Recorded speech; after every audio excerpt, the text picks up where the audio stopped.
It is really, really lovely to see so many of you here today.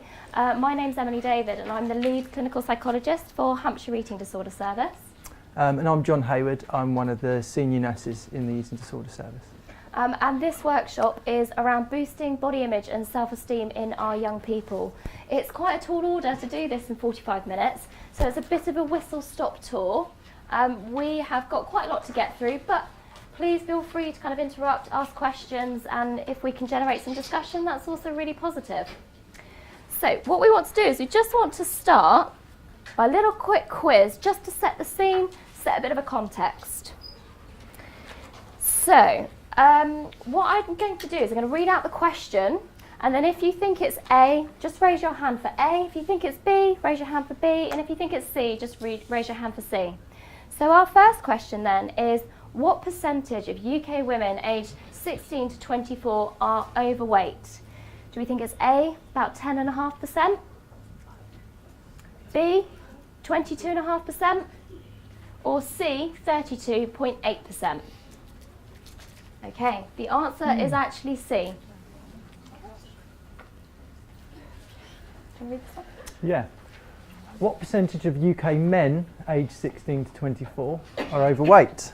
So, A, 20%, B, 32%, or C, 55%. Okay. It's B, 32%. So at the moment, okay, you're kind of getting it right, you're getting a bit of a feel for it. Let's see how we go with some of these other ones. Okay, what percentage of UK women aged 16 to 24 are underweight? Do we think it's A, about 8%? B, 22.5%? Ooh, lots of. Or C, 50%? Okay, it is actually A, which may be quite surprising, but actually kind of eating disorders and being significantly underweight is actually much more rare than the other way, which is kind of overweight / obese. Okay.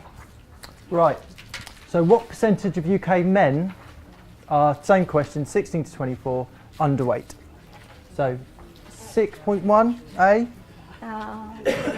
Yeah, we're on it now. B? And C, 48. Yeah, got the answer. We were kind of established on that, so we'll move on, 6%. Okay, so how many 10-year-olds have been on a diet? A, 20%? B, 50%? C, 80%? Okay, the answer is C, which is really shocking. Yeah. I think what we have to be really mindful of here, so all this data that we're presenting has come from P.A.C.E, which is the UK's leading charity around eating disorders. What we don't know though is, what do we mean by diet? And what do 10-year-olds understand by diet? So clearly it's a subjective rating, but what is really shocking is that regardless of meaning, still 80% of young people aged 10 felt that or acknowledged that they've been on some kind of diet, something that says something about their eating. So that is quite shocking.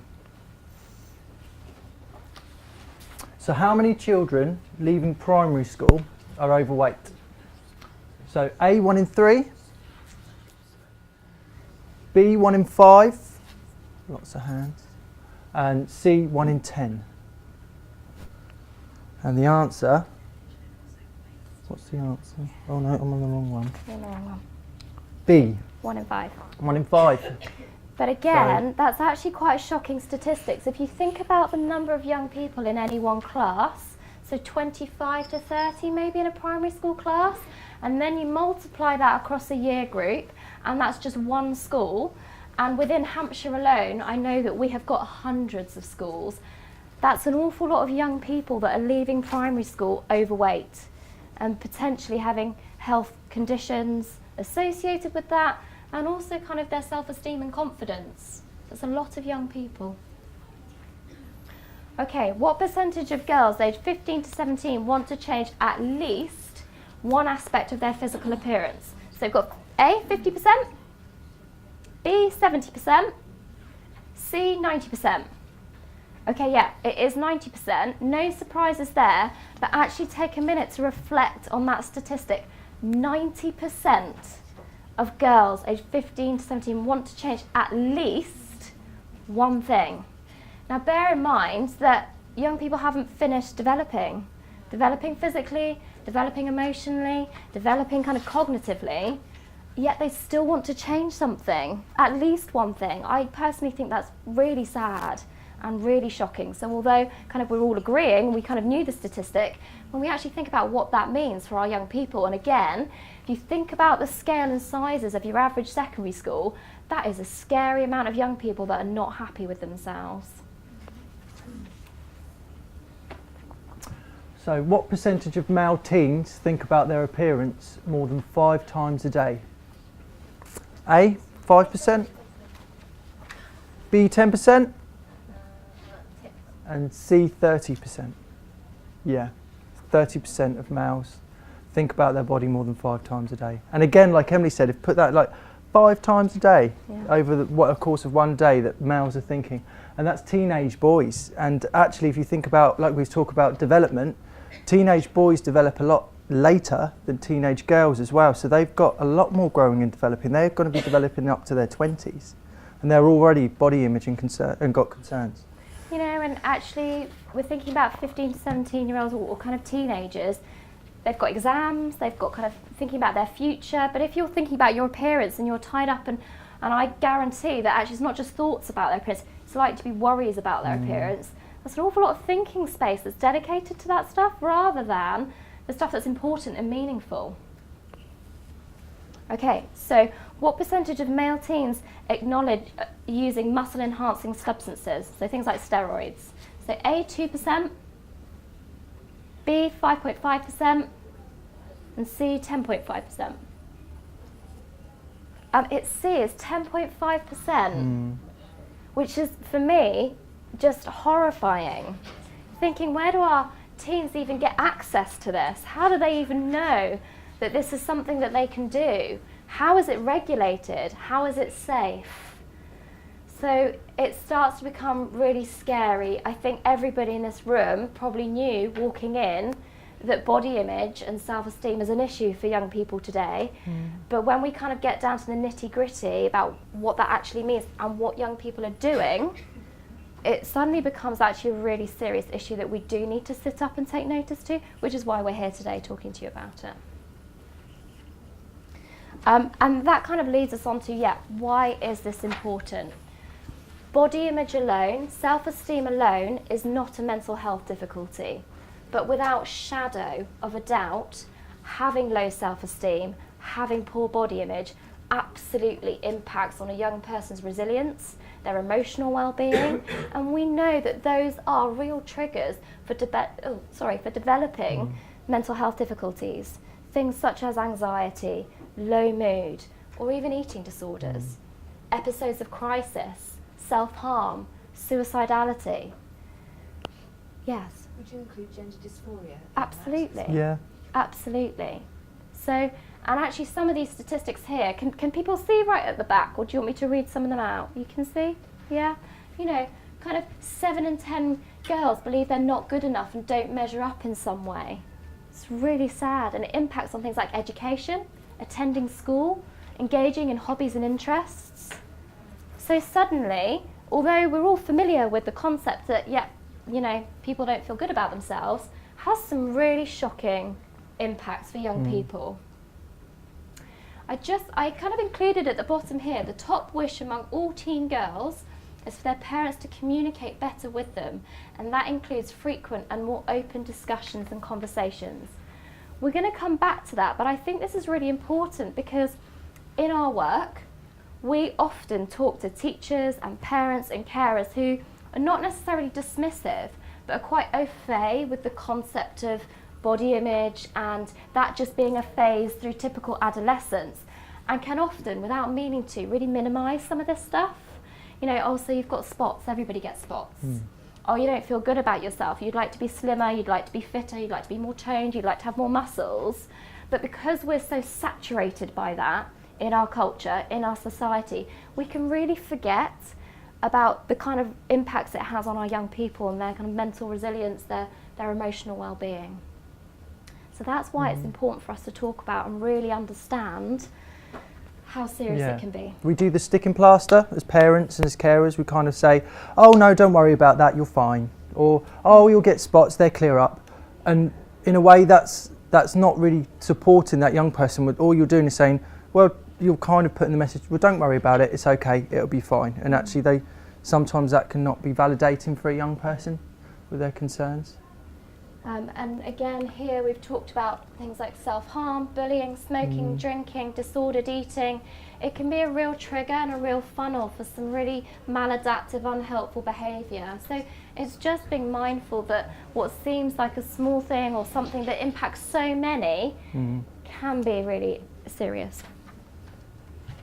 Okay, we get asked a lot about social media. What do we think of social media? I can see lots of shaking heads there. I'm not sure about it. I'm going to try and be really balanced and really fair about social media. So when I talk to young people, and we meet a lot of young people in our work, there are some real positives.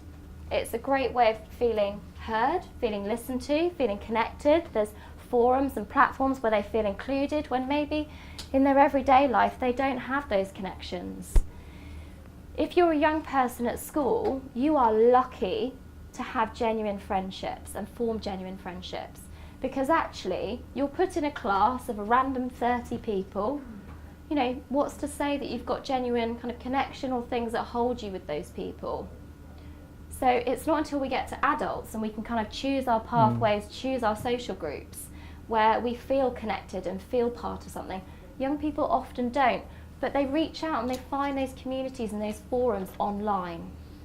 So that's maybe one of the positive sides of it. However, we know that a lot of the sites, a lot of the apps are really unregulated. They're unsafe environments where all sorts of unsolicited information, wrong information is out there. And even the most savvy young person may stumble across images, messages that are really, really unhelpful. Now, there are legal age restrictions on many, many social media platforms. And we know, don't we, that young people will access these regardless. However, it is your duty of care as a parent, as a carer, to know what your young person is accessing and to check and to be responsible and duly note what your young person is doing online. If you're the bill payer and you pay that young person's mobile bill or, you know, the internet connection, our recommendation, or CAMHS recommendation, is that you should be routinely and regularly checking what apps your young person is using, what information they are putting online, who they are talking to, who they are direct messaging, what photos are going out there, and doing some kind of education with your young people about why there are these age restrictions across some of these platforms. Now, this slide is not that old, but I know that since this slide was put together, there's a million more apps out there, and I know in our work it's really hard to keep on top of all these new pop-up things. And technology is really clever, young people are really smart and switched on, and I know that there are ways of making your mobile like parent safe, and you can have like what looks like a very safe mobile with all your apps hidden. So it's a scary, scary world. And what I would say is that even the most intelligent, the most articulate, the most switched on young person is still very, very much at risk of things like grooming and also being exposed to unhelpful images and messages because they are all around. So this is just a plea and a reminder that, again, although social media is out there and it's very much kind of an accepted part of our society, we still as adults have an obligation and a responsibility to be checking what our young people are accessing and trying to make their world as safe as possible and guiding them to make those safe decisions. Does anybody have any questions or comments about this slide in particular? Just one thing as well is just to make you aware that we're getting reports at the moment from young people that is people are putting things within things. So what you might see as safe as like YouTube videos, YouTube clips, things like that.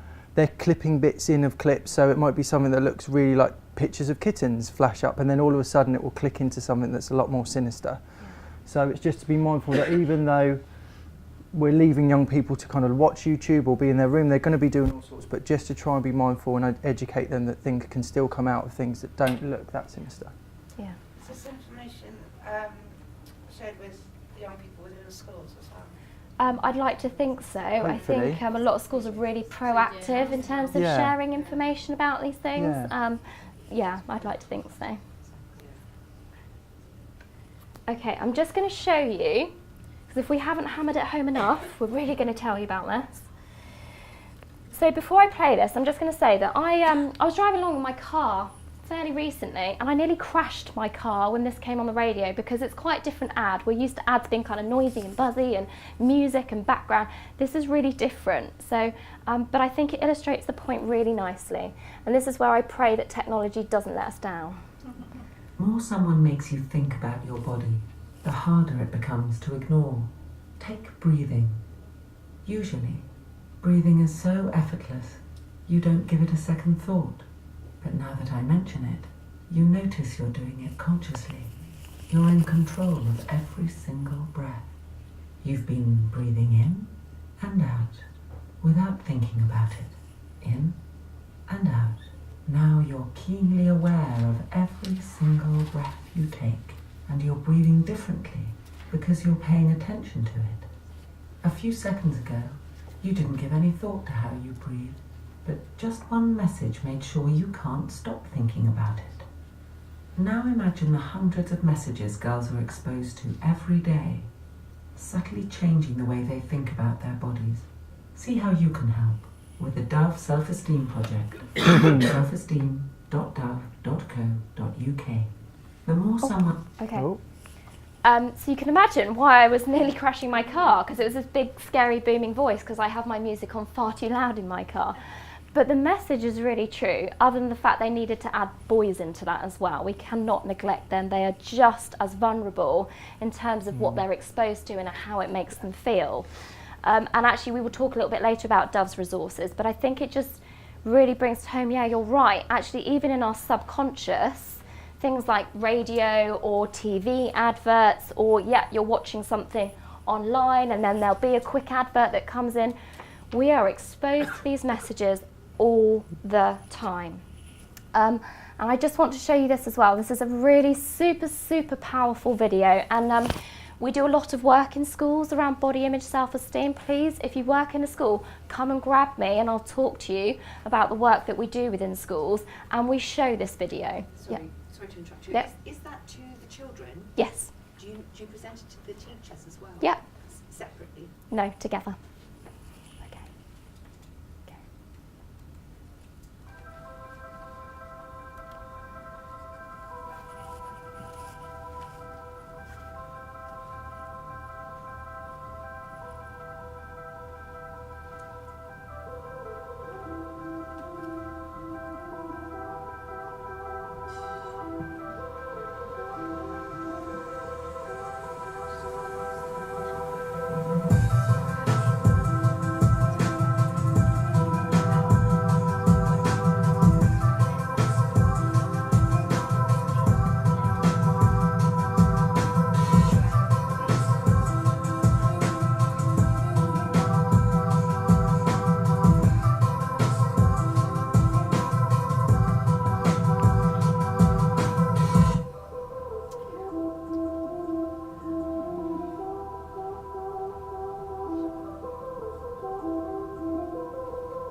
And just to follow that up, young people today are bombarded with up to 5,000 digitally enhanced images a week.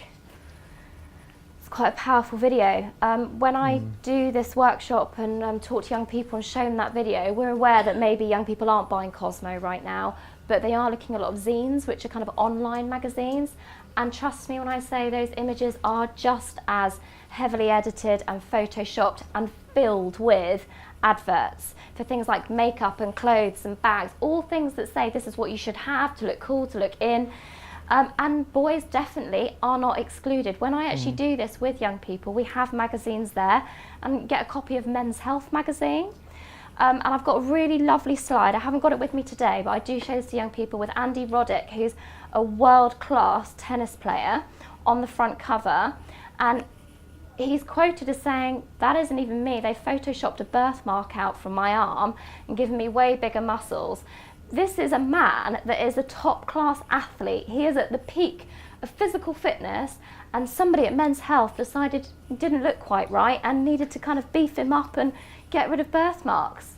Kind of astonishing.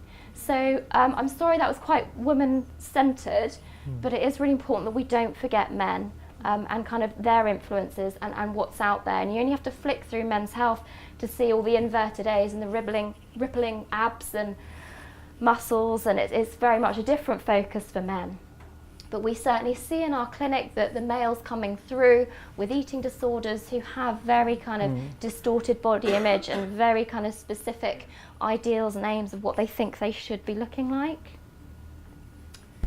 Okay, so what do we do about this? It's a really tall order, right? Clearly we cannot take on the beast that is social media. A lot of these companies have a lot more money, a lot more resources, and we're never going to be able to stop the barrage of unhelpful media and messages and images that are out there. But there are things that you can do. So going back when we were talking about the statistics about why it was important, and I read out that statistic that young people want their parents and carers to connect with them, our first bit of advice is doing just that. Now, as a parent and carer or professional, certainly I have a really big pull within me to make things better. It's really difficult to see a young person in distress and you instantly want to try and resolve it and problem solve it and make it better. But sometimes there isn't an answer, and sometimes it is about just sitting and listening rather than rushing in and trying to find a solution, giving lots of options. It's actually about just sitting and hearing that young person's distress, hearing what's going on for them. That plaster again we was talking about, like trying to put the sticking plaster on, just let them find it and talk it through and find their own ways of kind of soothing.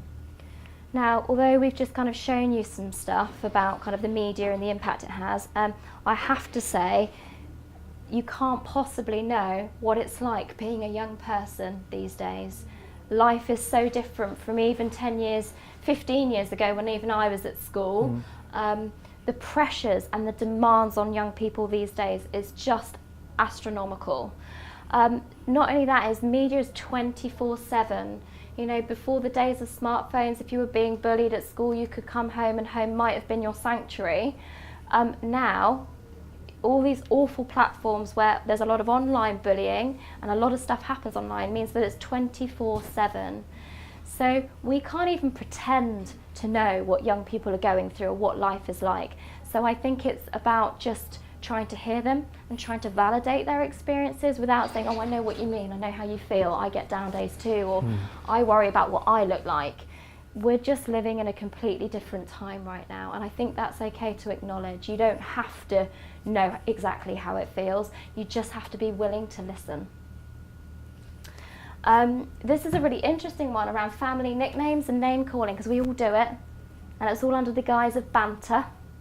And I hear a lot at school about when I talk about name calling, they're like, "Oh, it's just banter." It might be, but that young person might go home and really ruminate on it and reflect on it and internalise it, and what you think is just banter is actually bullying, it's harassment, and it's really chipping away at self-esteem. And the same really of family nicknames sometimes, because what you call your 2-year-old might not be what they want to be called when they're 16 in front of their mates. And in fact, there's a case in point, I won't name names, but we had a family that came in that kind of was talking to their 16-year-old lad and kind of called him button, something like that. And there was another one around kind of squish or something like that, and it just wasn't appropriate. And we had that conversation. Incredibly difficult for parents because they don't mean any malice, it's a cute nickname that's kind of grown up. But actually, that young person had internalised it and it wasn't making them feel particularly good, and we had to do quite a bit of work around what would be more appropriate. When you're with your friends and with your family, and even if your colleagues and your professionals and attending today as professionals, really think about how you refer to one another, because you're role modelling. And certainly John and I work together, and there is lots of good humour in our office. But it does need to be respectful, because you never know who might overhear it and think that that's okay to refer to somebody like that, or that that person is fine with kind of comments about how they look or how they're dressed. Or so it's about just kind of being mindful of your language when you're kind of interacting in and with around young people. And then there's a few things that if you are kind of concerned and worried about a young person, often young people are very busy in their own heads and won't necessarily pick up on the fact that you're wanting to kind of have a serious conversation. So give them the heads up. And if you're wanting to provide feedback, young people are very good at being self-critical and jumping to the worst conclusion. So be specific in what you're saying rather than vague, so that it's not open to kind of misinterpretation. So if you're giving them feedback about something, be really specific. We will often work with young people who say, I'm useless, I'm worthless, because they maybe didn't do well in one piece of work at school, or maybe because somebody gave them a comment, and we have to do a lot of work about helping them to see that it was maybe confined to one thing rather than everything. So again, it's around communication and kind of how you express and communicate with your young people. And it's okay for them to get angry and cross in the moment. Yeah. And one family actually really put a good analogy to me. It's like planting seeds.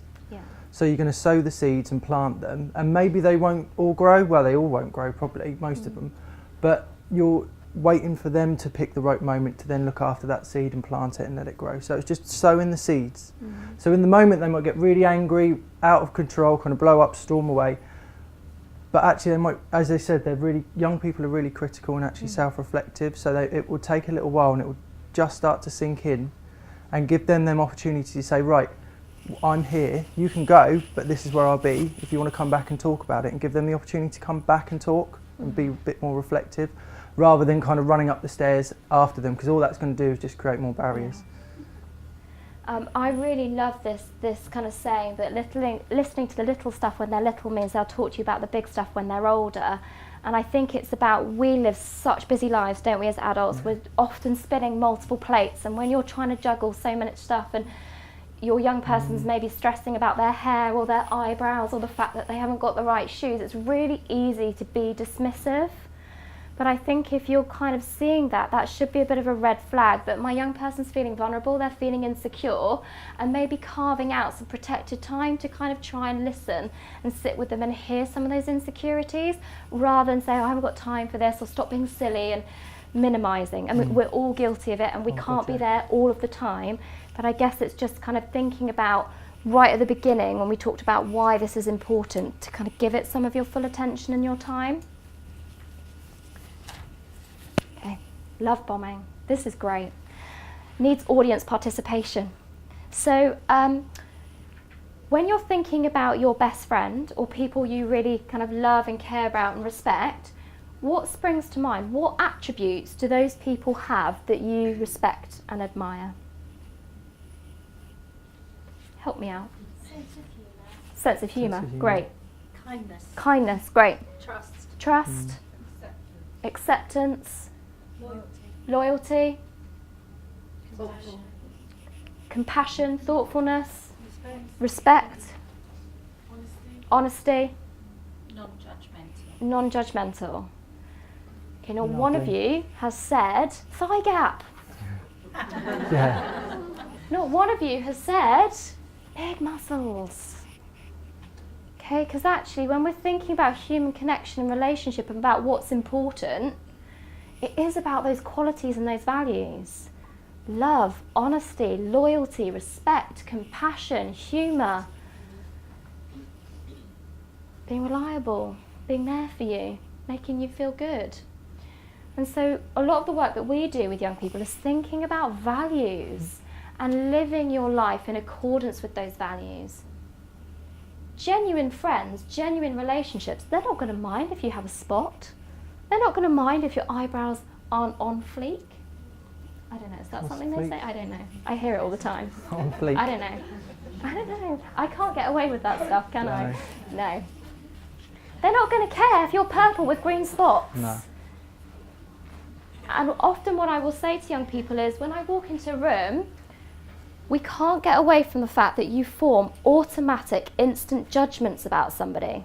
You will have formed a judgment about me and about John when we first started. That might still be the same. It might be the same judgment, or it might have shifted slightly based on kind of what we're presenting, our presenting styles, how we speak, how we're coming across. And that's also really important to say, because actually, if I'd have walked in here and I was purple with green spots, actually it wouldn't change my knowledge. It wouldn't change the information that I was imparting with you. It's not going to change my values. So I could tie my hair up right now, but it's not going to change how I'm going to deliver this workshop. Yeah. So that's quite a difficult thing though to pass on to children, because they're all abstract nouns, they're all things that you can't see. Well, you see them but you can't touch them, they're not there. Whereas appearance is something that's right in front of them every single day. So Absolutely. how do you get that message I do across? this exact same thing. And when you do it with young people, and you ask them what they like about their best friend, they will come up with exactly what you've just said. And I will probably be a little bit more concrete about it by saying, does it matter if I'm wearing a black top or a purple top or a pink top as to whether I'm confident, whether I know my stuff or not? Does it change if I put glasses on or take glasses off? And I kind of go through that motion with young people, and they start to understand that actually it doesn't really matter. It doesn't change what I know or who I am or what's important to me or what kind of person I am, whether I'm wearing trousers or a dress or a skirt, whether I stand on one leg or not. And young people do get that. They do understand that. But it's also a kind of a message and a narrative for you as adults to think about, what are your values? Do you role model that? Do you live life in accordance with your values? We are all really good at being self-depreciating. Depreciating? Yeah. Depreciative. Depreciative. We're really good at saying what we're not good at. In fact... And saying that in front of your young people, which is normal. It's we all so do normal. Even, you know, and I will say, I've got 2 colleagues in the room. I was filmed for something last week, and a video came through yesterday. It was on YouTube. And instead of thinking about the content of what I was saying, I was there going, look at my forehead, look how wrinkly it is. Oh my God, look at my eyebrows move. It looks like they're doing the Macarena. Oh, I didn't realise I was so expressive. And I stressed about it for hours. You did. I'm really ashamed to say, for hours. I was like, oh my God. So we're not immune to, I do this for a living. I know this stuff. I live and breathe this stuff. I do it every day. And I still fall into the trap of going, look at my forehead. I need Botox, I need a fringe cut in by tomorrow. It's fine. I'm being a bit playful. I am being a bit playful. Thank you. But it's just to be mindful, okay, do we live life in accordance with our values? You know, because what is important to me, above all, is that I actually don't mind what I look like in front of you right now, but I really want to make sure that I do a good job for you so that you feel like you've come to a workshop that's useful, you've got something out of it, that you can take it away. That's far more important to me than kind of whether somebody likes my trousers. Okay, and there are ways of doing that, so you need to kind of role model with our young people about values. And that's what love bombing is. Appreciate effort, appreciate the things that they do. Drop it into conversation, drop things in that you're proud of. It's a real art and it's hard to do. And as a society, we're very good at commenting on people's appearances or looks. So like a young person will go, oh, you look nice today, your hair looks nice. Or, oh, look, you've got a lovely top, like you look good in that. But again, like if they've done something good at school, or if you've noticed something that they've done really well, like even making the bed, or like, thank you for that, I really valued that you've spent that time to do that. To put more value on things that we do for other people and we do for ourselves, rather than just our appearance and what we look like. I have got a little crib sheet here and I've just written a few things down. So we want to notice, comment and encourage individuality, personality, characteristics, morals, values, ethics, behaviour, skills, effort, passion, goals, ambition, friendships, hobbies and interests. All those things which step aside from appearance. There's a lot that we could be reinforcing and encouraging.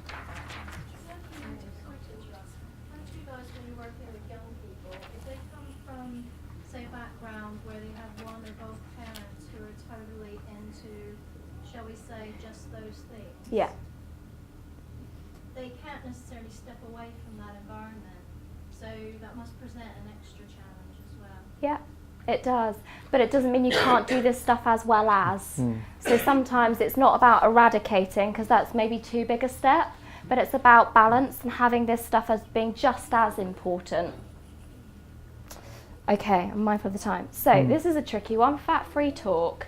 Again, links to just what we were saying. We really need to role model that. We're terrible at doing it. God, I look awful on this top, or how do I look? Is my hair okay? But particularly around size, it seems to be everywhere at the moment. So it's just a kind of reminder that your words really do have power, and to kind of be mindful of those throwaway comments. Now we know that lots of people are kind of on diets, and sometimes you might be on a medical diet, and we'll come on to kind of food in a sec. But I think it's just about, if you are somebody who's self-conscious, thinking about your morals and ethics and values and how, again, you balance it. So I might not be the most body positive, confident person, but you know what I am really good at? X, Y, and Z. Do you know what I am really proud of? X, Y, and Z. And making sure that that is part of your narrative if your body image and your self-esteem isn't that great yourself. Okay? So we want to be constantly role modelling. Okay, so this is a biggie. It is everywhere in the news that you might have seen the Change for Life campaign around the 100-calorie snacks. It's a bit of a worry for us, because a lot of the big health campaigns, they come with really good intent. And if we think about the statistics at the beginning, there are more young people who are overweight than under. So we can understand the rationale, but there is zero context to those adverts. They just push them out there. And what I hear a lot of, particularly at primary school level, is that young people become really afraid. Very confused. What should I eat? What should I not eat? Is this okay? And comparing. What did you bring in your lunchbox? Or I'm going to get my lunchbox monitored today. Is it okay? There's a lot of fear. And food should be fun. Food is fuel. We all have to eat. Every single one. And so food should be sociable and something that's enjoyed and not feared. So we need to be really careful about the messages that we're giving, that, you know, sugar is bad. Well, yeah, okay, if you're eating sweets all day, every day, but sugar is in lots of things. It's in fruit, it's in kind of all sorts. So it's about moderation and balance, and not creating an environment where young people are too terrified to have the odd bit of Haribo. I don't know, what do you think, John? Yeah, and also about that variety as well, and showing and it's about, with food, I find with parents and children, it's role modelling that we're built differently. So parents, carers, they're all going to eat, you're going to eat differently from a young person, because they're still growing. They've got a lot more growing to do, a lot more developing. They need that fuel, they need that high energy. So when people go, oh, carbohydrates, yeah, but again, like the national recommendations and everything that's broadcasted mostly is about adults over 18s. Under 18s is a very different ballpark when it comes to nutrition. So thinking of them high calorie foods, it's about changing, kind of say, they're just high energy. You're growing, you need that food, you need them extra snacks, it's okay.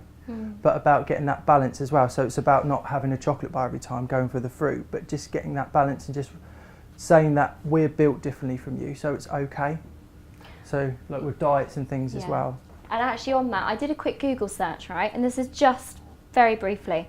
We've got raw food, clean eating, Atkins, zone, vegan, low carb, fasting, the 5-2, the breatharian diet, the Dukan diet, the grapefruit diet, the juicing diet, the spiralising, gluten-free, alkaline, blood type, macrobiotic, Mediterranean, paleo, Shangri-La, chewing gum diet, cabbage soup diet. Just a few. I mean, my God, I'm an expert in eating disorders and I wouldn't have a clue where to even begin with half of that. It's rubbish. Quite simply, plain and simple. Our young people should not be following this. They've not finished developing, they've not finished growing. If I could burn every Deliciously Ellie book in the land, I would. Okay, it's not healthy for young people to be vegan. And there are ways around it, but it's not healthy. That's the big buzz at the moment, isn't it? Veganism, vegan food. The McVegan burger is the new thing that's going to be coming out soon. So it's, and again, it's like Emily said, it's about balance. They're growing. Like, you can be a vegan, but you're probably going to have to eat a plate about this big. Or you can have a Big Mac now and again and it get you the same energy content. That's all it's about, is just getting the energy. So, you know, we need to just be sensible in kind of the messages that we're giving young people. It is okay, but it's about balance, and we definitely don't want to be creating a society of being afraid to eat certain things. Human connection, just very briefly, again, it kind of goes back to the beginning where young people do actually want to talk, they do want to communicate. So we often say, have like house rules. You know, if we say to young people, phones off, you can't have them at night, I think parents should role model that. You know, switch your phones off at a certain point and have family time, even if that's watching a TV programme together. But you can't be saying to a 16-year-old, you can't use your phone, and then, oh, hang on a sec, work email. Like, you know, it is about kind of respecting your young people, because they do have thoughts and feelings and opinions. And I think collaborative house rules about kind of digital use and technology use and social media use are much more helpful than kind of being didactic and saying this is how it is and then kind of neglecting that yourself. So it's about just kind of having hobbies, having interests. That's the way that we build our self-esteem, our resilience, meeting new people. It's amazing to me how many teenagers don't have hobbies or interests. And when you say, what do you do at the weekend? It's like, yeah, just watch a box set, watch TV. Netflix. Young people tend to be quite good at hobbies and interests and clubs, and then it falls by the wayside. So, you know, we need to plug them back in, make a life worth living, enjoy life. You know, again, think about values.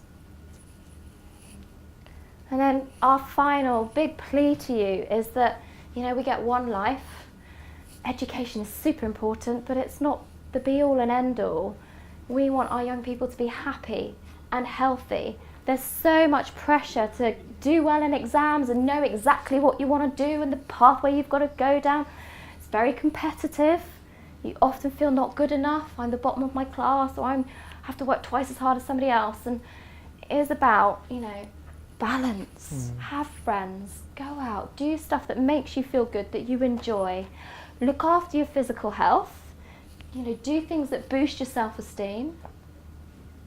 Socialise with people where you feel connected and understood and listened to. And yeah, you know, do some schoolwork too. Do schoolwork. But it's not the be-all and end-all, and actually those messages need to come from adults. You know, yeah, please. I'm sorry, I find this really, really interesting. Good. And the last 45 minutes, I can see why you in school refuse. Yeah. Just from what you've said Absolutely. today. And I think it needs to be brought into education. I used to be a primary school teacher. We taught healthy eating all the time, or healthy snacks. Those that said they didn't like fruit felt guilty. Yeah. And I think if you can get into schools and re-educate the schools and the teachers, you might actually stop some of this school refusal. Because like you say, when they're thinking all the time about their looks, about what they're eating, if they're going to McDonald's and not feel guilty, they're not able, because they're children, to think about school as well. So that's taking all of their thoughts. So that's helped me a lot to understand a bit more. Fab. Brilliant. There was a hand up there. Do you go to in junior schools and infant schools, or is it predominantly secondary schools? No, actually, so I will just say we launched in January something called the Everybody campaign. Everybody is brilliant and everybody has a body. And the focus is on eating disorders, body image and self-esteem in young people across Hampshire and beyond. And part of that campaign that we're launching is running free body image workshops to young people in schools, junior and secondary and college and PRUs and children's homes and youth groups.